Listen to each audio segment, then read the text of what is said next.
آج رات کی تراویح میں 9ویں پارے کے تیسرے رکوع سے 10واں پارہ مکمل تک پڑھا گیا۔ ایک سورہ شروع ہوتی ہے سورہ انفال، اس میں شروع میں ہے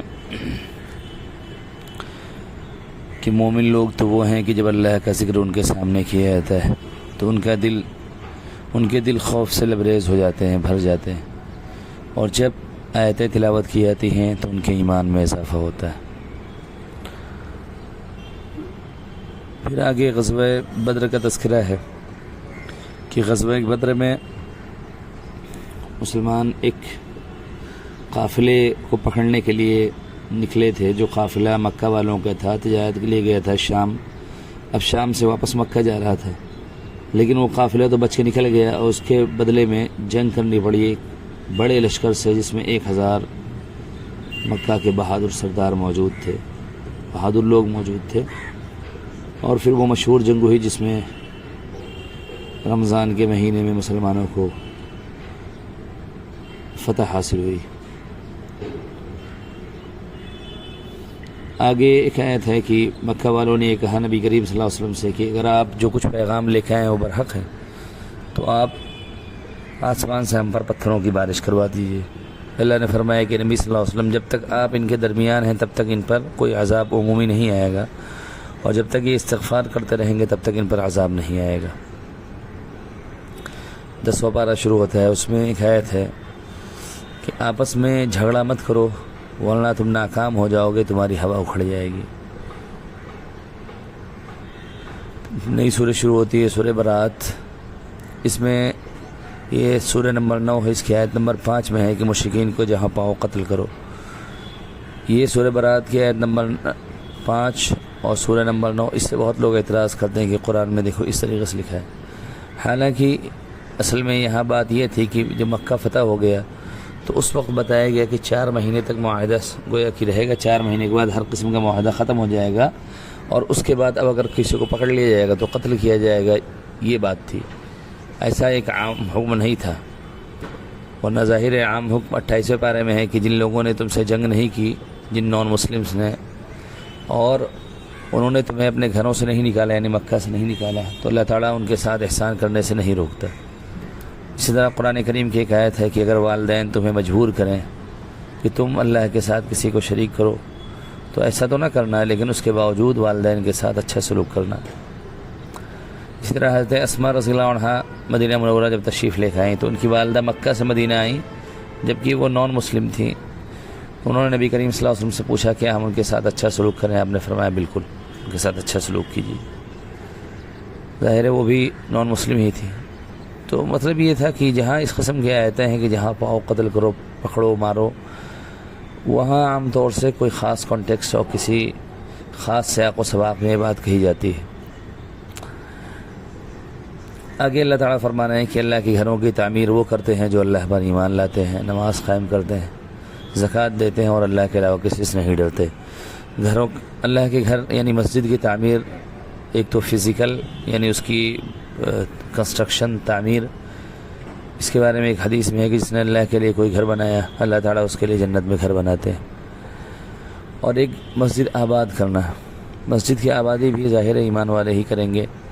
ایک حدیث مشہور ہے کہ 7 قسم کے لوگوں کو اللہ تعالیٰ قیامت کے دن عرش کا سایہ نصیب فرمائیں گے، جن میں سے ایک کیٹیگری وہ بھی ہے کہ جن کا دل مسجد سے اٹکا ہوا ہے، ایک نماز پڑھ کے گئے پھر دوسری نماز کے انتظار میں۔ پھر آگے اللہ نے فرمایا کہ اگر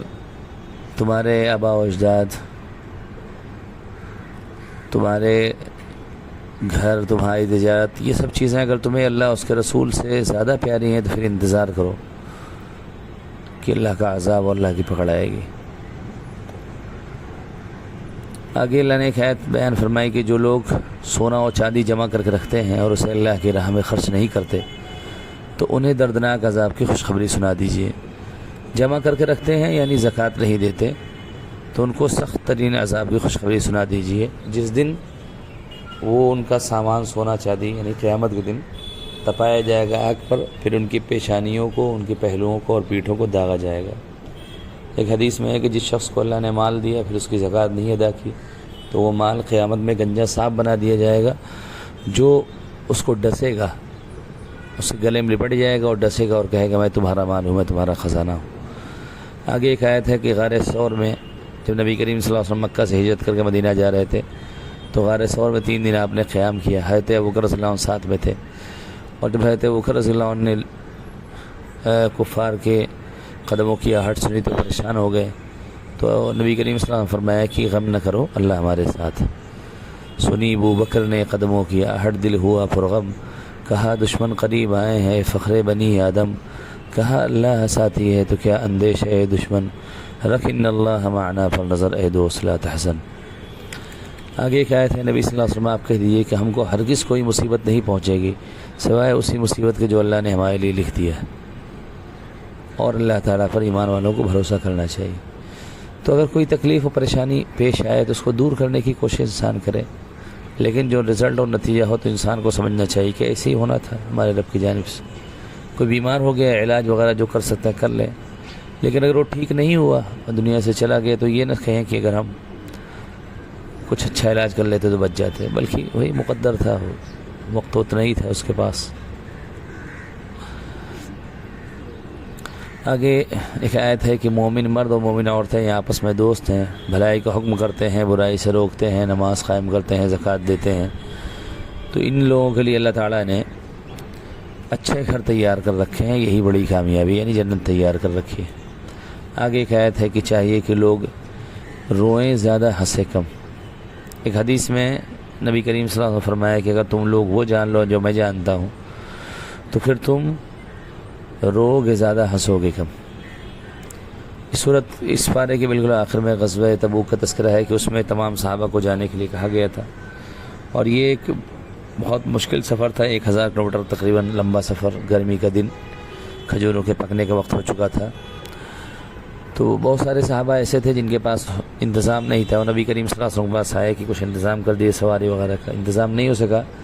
تو نبی کریم صلی اللہ علیہ وسلم کے پاس سے نکلے روتے ہوئے۔ تو اللہ نے فرمایا کہ ان لوگوں پر کوئی حرج نہیں، تو جانا ہی چاہ رہے تھے۔